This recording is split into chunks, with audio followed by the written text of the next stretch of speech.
Pak Fajar. Hai. Lagi baca buku Iya. apa ini? Majalah Luar biasa. National Geographic. Sialnya. Keren nih kayaknya bukunya nih. Iya, gitulah nambah ilmu, Pak. Masya Allah, ini luar biasa nih. Nah, Pak Fajar. Iya, ada ini apa nih? Sambil kita nunggu masuk jam pembelajaran nih. Iya, saya juga lagi jam kosong nih. Santai. Santai ya. Iya. Ini ada yang perlu nih kita bicarain nih. Apa? Kemarin saya tuh lihat video. Ternyata ada di sebuah sekolah yang ini sempat viral di media sosial kemarin. Apa itu? Jadi anak-anaknya nggak bisa baca. Ya Allah. Di Indonesia itu, Pak? Iya, bukan di Konoha. Bukan di mana gitu, Uganda atau? Bukan di sini, di Ya Indonesia. Allah, gimana ceritanya kan? SMP. SMP lagi? SMP nggak bisa baca. Gimana ceritanya? Gimana mau cinta sama buku, bacanya aja nggak bisa. Ya itu parah sih gitu. Gimana itu Bapak Fajar ini? Parah. Itu saya bentar video. Ingat. Itu kalau nggak salah di daerah selatan Jawa Barat kalau nggak salah. Iya itu. Ya itu video lama itu. Iya itu ya gimana ya? Tentu itu meresahkan kita sebagai guru tuh tentu meresahkan kita tuh. Kalau anak SD nggak bisa baca, masih apa ya? No problem lah gitu ya. Kelas 1 ya. Ya kelas 1, kelas 2. Kalau SMP ya ini cukup meresahkan sih sebenarnya. Dan sangat memprihatinkan. Sangat memprihatinkan itu. Gimana nggak bisa baca coba? Menjawab ujiannya gimana itu ya? Pakai ini listening. Di ini. Iya diperdengarkan. Bacain. Tapi ya apa namanya cukup memprihatinkan sih nggak bisa membaca itu karena kita tahu salah satu pendidikan dasar itu yang harus dicapai oleh sebenarnya kan kalau SMP itu sudah masuk pendidikan jenjang menengah kan. Nah, kan dia artinya sudah lewat SD gitu, pendidikan dasar. Artinya dia harus sebenarnya di seminimalnya anak-anak lulusan SD itu dia harus bisa membaca gitu. Membaca dan matematika dasar lah. Karena itu untuk bekal kehidupan dia di level pendidikan yang lebih tinggi. Nah, kalau tidak bisa membaca tentu ini sangat memprihatinkan bagi kita semua gitu loh. Ya di sisi yang lain itu memang daerah terpencil ya, tapi bukan berarti kita menyalahkan daerahnya gitu loh. Tapi ini menjadi sebuah PR besar bagi pendidikan di Indonesia gitu. Karena Indonesia kan bukan hanya Jabodetabek, bukan hanya kota-kota besar, tapi ya seluruh dari Sabang sampai Merauke dan pemerintah itu berkewajiban untuk sebagaimana amanat Undang-Undang Dasar 45 mencerdaskan kehidupan bangsa itu. Setuju itu. Iya kan, kalau ada yang anak nggak bisa baca SMP itu berarti ini melanggar amanat Undang-Undang Dasar 45 yang sudah menjadi acuan bagi pendidikan di negeri kita. Betul. Ini saya tuh nggak habis pikir apa emang bener kondisi di sekolahnya itu memang sangat-sangat minim kali ya informasi untuk membaca atau seperti apa mungkin Pak Fajar dapat infonya nggak nih? Iya ini kalau kita lihat ya sebenarnya memang minim ya. Tapi kita tidak bisa memungkiri bahwa pendidikan di pelosok-pelosok Indonesia itu dari apa yang pernah saya baca terus pernah juga menemui mereka ketika sempat keluar daerah itu ya memang pendidikan di Indonesia itu benar-benar tidak merata. Fasilitas itu kita bicara fasilitas. Bagaimana harus lintas pulau dan sebagainya. Apalagi kita kan banyak lautan ya. Ada beberapa misalnya dulu cerita di kampung saya itu di Jawa Timur, misalnya di daerah Kepulauan Masalembu. Masalembu itu dia ikut Kabupaten Sumeneb tapi dia berada di tengah-tengah laut Jawa antara Jawa Timur dan Kalimantan. Dan di situ tidak ada jenjang SMA. Jadi kalau anak-anak masa Lembu itu kalau mau ke SMA ya terpaksa mereka ke Madura. Iya. Jadi itu kan menjadi apa, dan itu berarti emang nggak ada SMA-nya di situ. Memang nggak ada SMA. Kan hanya 3 pulau kecil gitu. 3 pulau hanya levelnya sampai SMP. Di Pulau Run itu di kepulauan Banda Neira yang dulu pulau itu pernah ditukar sama Belanda dengan Manhattan, New York. Itu di situ jenjang sekolah di pulau itu jenjang sekolah tertinggi itu ya sampai SMP juga. Jadi kalau mereka mau SMA ke Pulau Banda besar dan ya itu resikonya maut itu karena laut Banda itu kalau di musim tertentu ombaknya juga cukup tinggi gitu. Nah, ini kan menandakan belum lagi nanti di daerah pegunungan Papua, di hutan-hutan Kalimantan itu kan. Ya bahkan di sini di Jawa aja masih bisa kita temui kan tadi ya. Ya kesulitan untuk belajar, tapi itu fasilitas belum merata. Ditambah kemudian ini yang menjadi akar sebenarnya sih. Kurikulum di negeri kita itu kan berganti-ganti. Kita itu kan ya kita tahu sendiri lah. Kita ini kemana sih arah kurikulum ini? Ya kan, kurikulum ini arahnya kemana? Ya ketika kurikulumnya nggak jelas, efeknya ke guru mau mengimplementasikan arah kurikulum ini juga jadi bingung. Kalau guru di perkotaan kayak kita ini di sekolah informasi cepat, internet ada.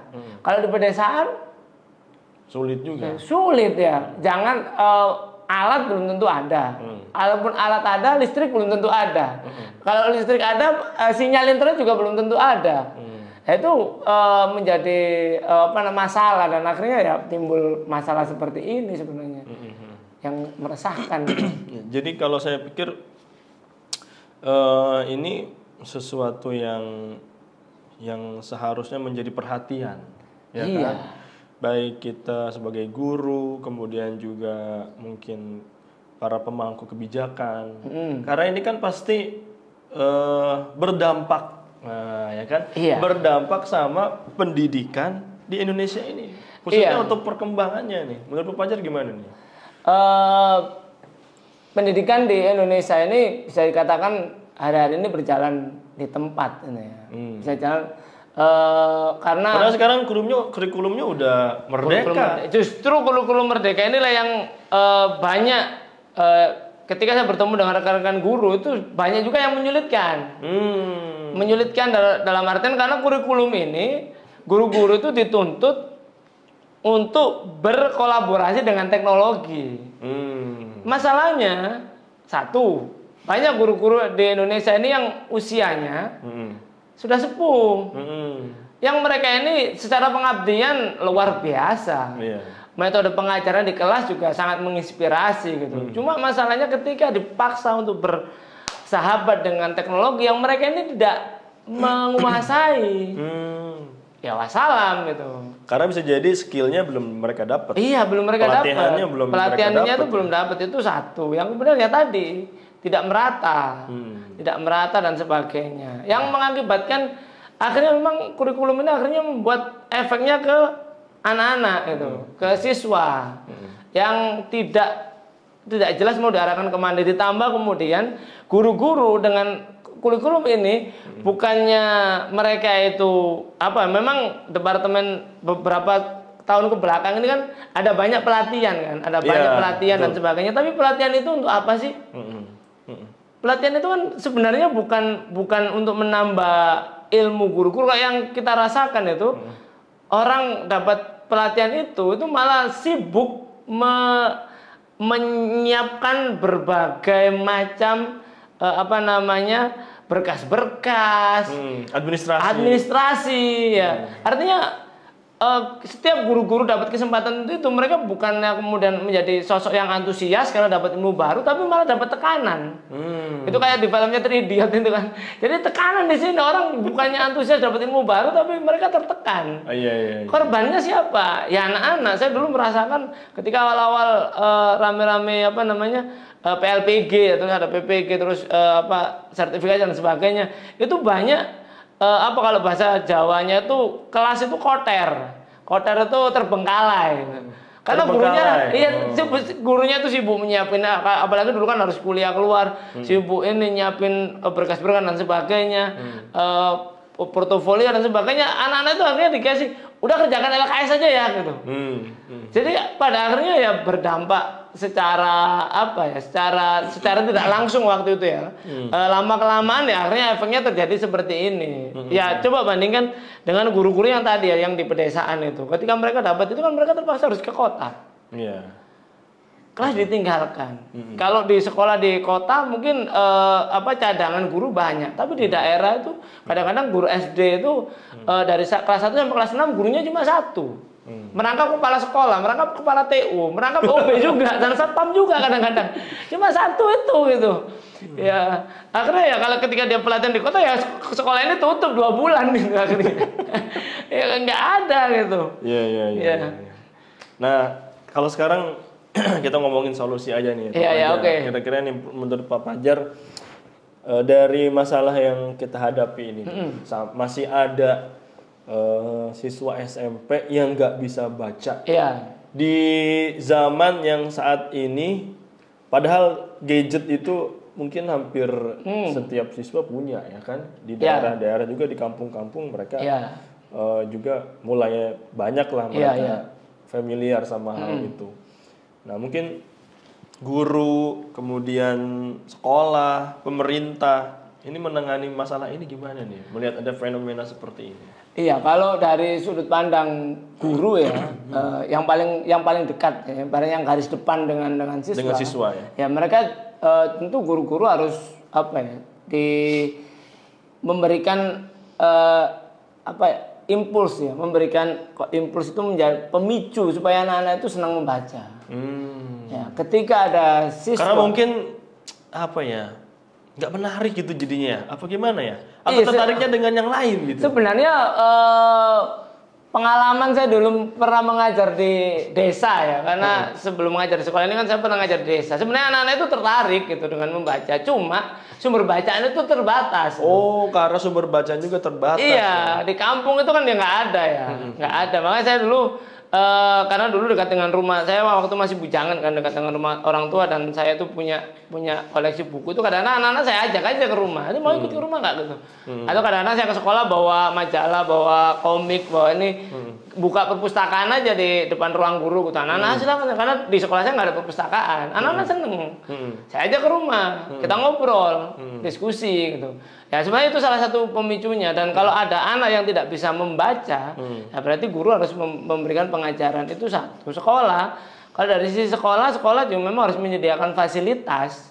Iya. Ya, dan ini yang sebenarnya menjadi masalah general di negeri kita, itu adalah mindset. Ya. Ini yang perlu kita tanamkan ya. Mindset itu artinya banyak orang di Indonesia ini itu menganggap bahwa buku itu adalah barang tersier, barang mewah. Ya.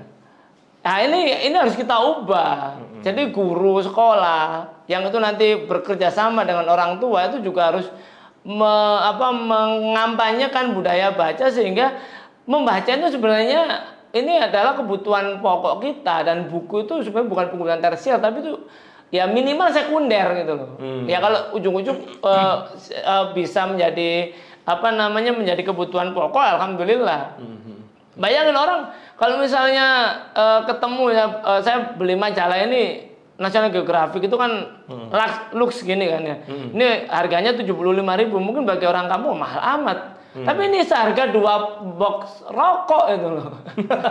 2 slop rokok itu kan, bahwa mereka itu di kampung habis rokok 75 itu. Padahal itu dibakarin ya? Dibakarin dan hanya 2 hari. Kan sehari kadang-kadang habis 2 ini kan. Iya. Itu 75.000, kalau yang rokoknya agak enak kan biasa 35 kan sekarang itu. Saya nggak tahu karena nggak ngerokok. Perkiraan saya ini kan seharga 1 buah majalah yang isinya ilmu semua ini. Berarti PR kita juga ada di edukasi, Pak Fajar. Nah, iya edukasi itu. Jadi mengubah mindset itu kan berarti mengubah pola pikir ya. Pola pikir kita yang harus dibenahi. Yang itu yang menjadi masalah di negeri kita itu. Di sisi yang lain kita itu kan sebenarnya muslim gitu.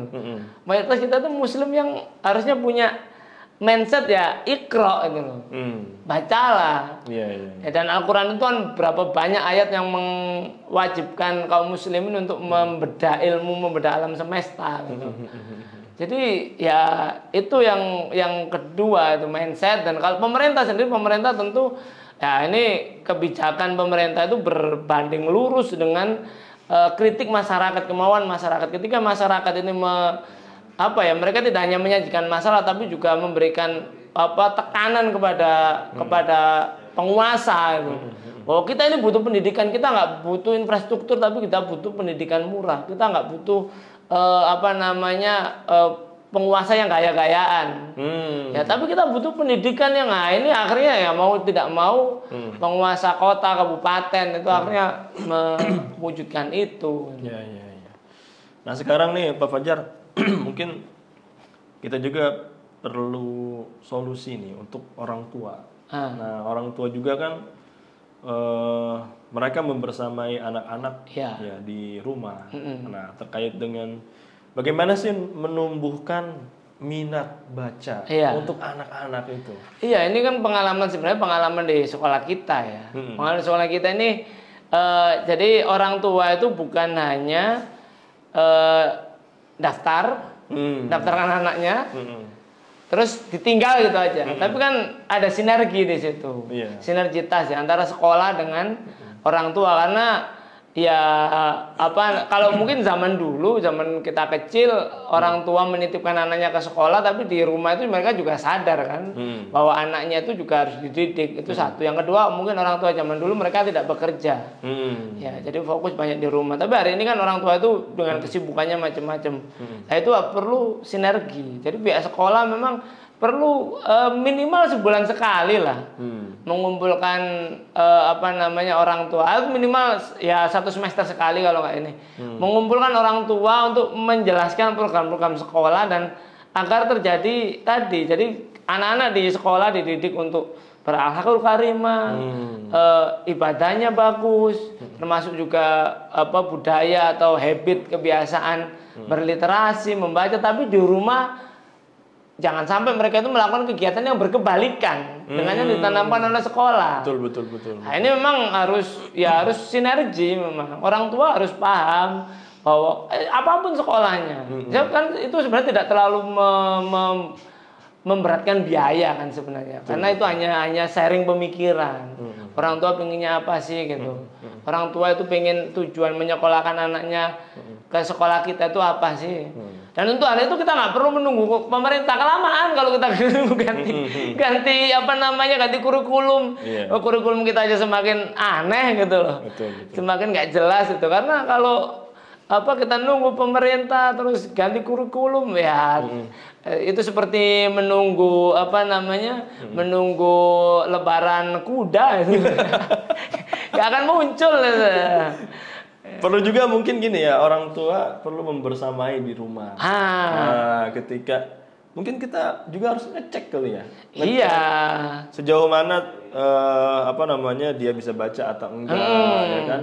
Mendampingi. Saya jadi ingat dulu tuh saya pernah diajarin sama ibu saya membaca itu, mulai dari mengeja, kemudian membaca lancarnya gitu. Saya ingat gitu ya. Saya dulu juga sama, gitu. Bahkan sebelum masuk TK, saya itu baca, karena walaupun keluarga kami itu bukan keluarga orang yang berada gitu ya, tapi karena waktu itu keluarga besar saya itu kan banyak kan guru gitu. Jadi di rumah itu ada tersedia buku bacaan gitu. Nah, mungkin itu juga ya, itu, menyiapkan buku bacaan gitu ya. Ya, kalau misalnya selama ini mungkin jajanan, ketika anak ngerengek pengen jajanan dituruti atau gawai gitu kan. Tapi bukunya itu nggak pernah pernah dipenuhi buku gitu. Buku itu harus ada gitu. Apalagi zaman sekarang. Kalau zaman dulu aja mungkin kami dulu, saya akui, karena orang tua itu guru, terus kakek saya itu kiai kampung lah, guru ngaji di kampung itu. Jadi di rumah itu ada aja, bukan hanya buku-buku bacaan, tapi juga bahkan kitab kitab kuning itu kan tersedia. Itu kan zaman itu kan orang ngaji itu kan sampai di desa itu masih jadi budaya. Sekarang kan itu hilang. Nah, sehingga ya budaya literasi itu hilang juga di rumah-rumah gitu.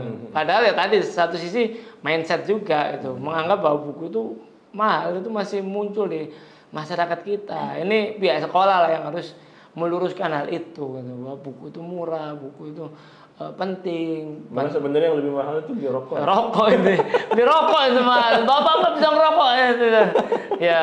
Ini mohon maaf ya yang merokok tapi ya bolehlah merokok tapi baca buku gitu loh. Nah, mungkin Pak Fajar nih ya. bisa memberikan pesan untuk pemirsa nih yang menyaksikan podcast ini. Nah, terkait dengan masalah ini. Apa pesan Pak Fajar kepada pemirsa? Iya, bahwa yang pasti membaca ini adalah bagian dari berliterasi ya. Membaca ini adalah bagian dari budaya Islam. Kita tahu bahwa ayat pertama yang turun adalah Iqra bismi rabbikal ladzi khalaq dan seterusnya. Terus banyak juga kita diwajibkan oleh Allah untuk membedah alam semesta ini. Yang ini memang membutuhkan kemampuan paling mendasar adalah membaca dan menulis. Maka inilah sebenarnya yang harus menjadi budaya kita, menjadi habit kita. Maka kalau kita sebagai guru, maka ya itulah yang harus kita ajarkan ke anak-anak kita, ke murid-murid kita, ya. Sehingga murid-murid kita itu menjadi sosok-sosok yang memiliki kebiasaan membaca. Itu satu. Kalau kita menjadi orang tua, kita harus membersamai anak-anak kita agar anak-anak kita itu juga punya habit membaca. Ya. Di keluarga ini harus ditanamkan habit membaca. Ya, buku itu murah kok. Ya. Buku itu murah, membaca itu adalah kegiatan yang murah, tapi itu adalah sebuah kegiatan yang mencerdaskan kita, menjadi kita semua. Dan untuk pemerintah ya tentu yang benar lah Pak. Bikin undang-undang pendidikan itu yang jangan menyusahkan kita dan kasihan itu anak bangsa. Bentar lagi ganti menteri nih Pak Fajar. Iya ganti menteri. Ya. Pokoknya intinya itu jangan sampai melanggar Undang-Undang Dasar 45 ya. Mencerdaskan kehidupan. Itu amanah founding father kita, pendiri negeri ini mengamanatkan kepada kita semua untuk ikut serta dalam usaha mencerdaskan kehidupan bangsa. Dan ya itu minimalnya bisa baca. Minimal ya itu paling minimal.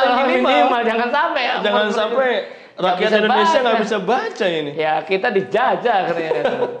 Ya usaha itulah yang dulu kan kita tahu bahwa kebangkitan perjuangan kita itu ya karena ada beberapa tokoh-tokoh kita yang ya kita didik dulu ini orang rakyat ini kita didik dulu supaya mereka tuh mengerti kata merdeka, bebas dari penjajah kan itu. Kalau kita ingin negeri ini maju ya itulah. Ya, itu Pak. Oke lah Pak Fajar, terima kasih nih. Kayaknya di sebentar lagi nih kita mau masuk. Ya tuh udah pada panggil tuh. Ya siap sabar. Oke kata. Ya, makasih Pak Fajar ya. Sama-sama Pak Ageng. Ntar kita ngobrol-ngobrol lagi. Siap.